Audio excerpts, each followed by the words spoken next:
Hello yogis and welcome to the Yoga House. We're going to do a short little video with a warm-up that helps us into Urdva Dhanurasana or upward bow.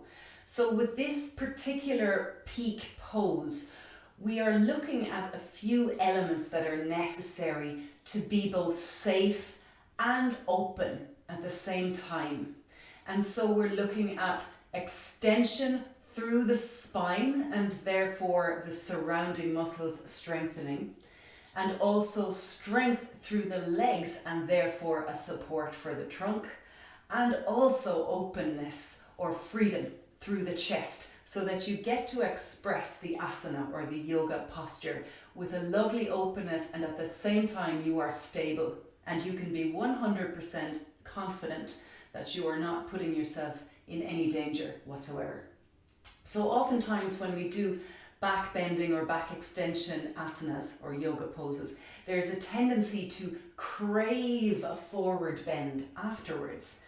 And while it's good to do a forward bend if you've done a back bend, always, so that there's balance, there shouldn't be that craving feeling.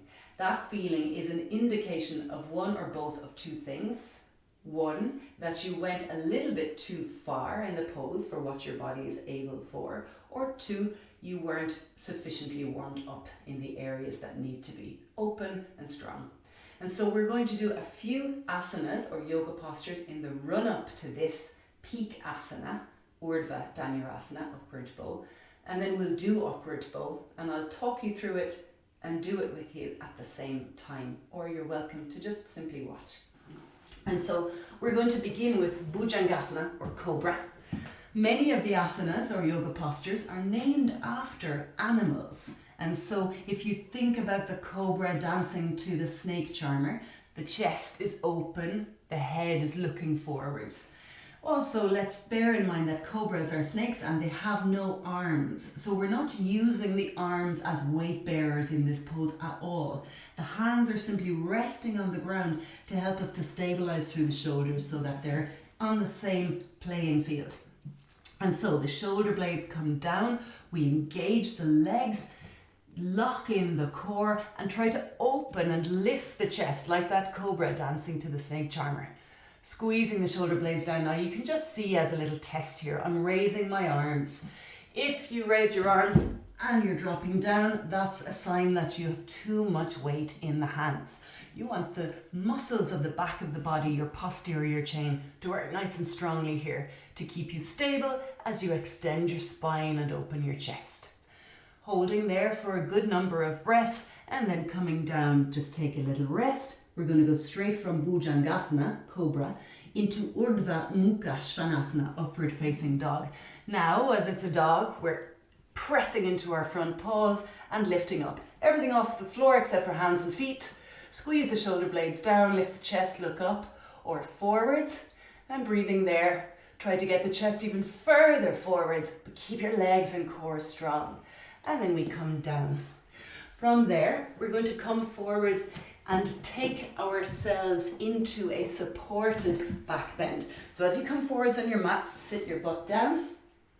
If you have some yoga bricks, they are ideal, and you have them at the highest setting.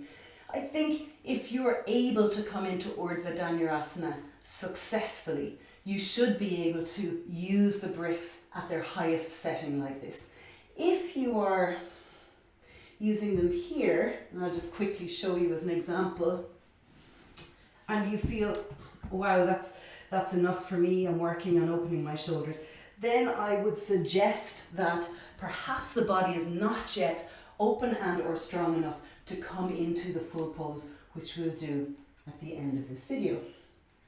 So this preparatory supported back bend.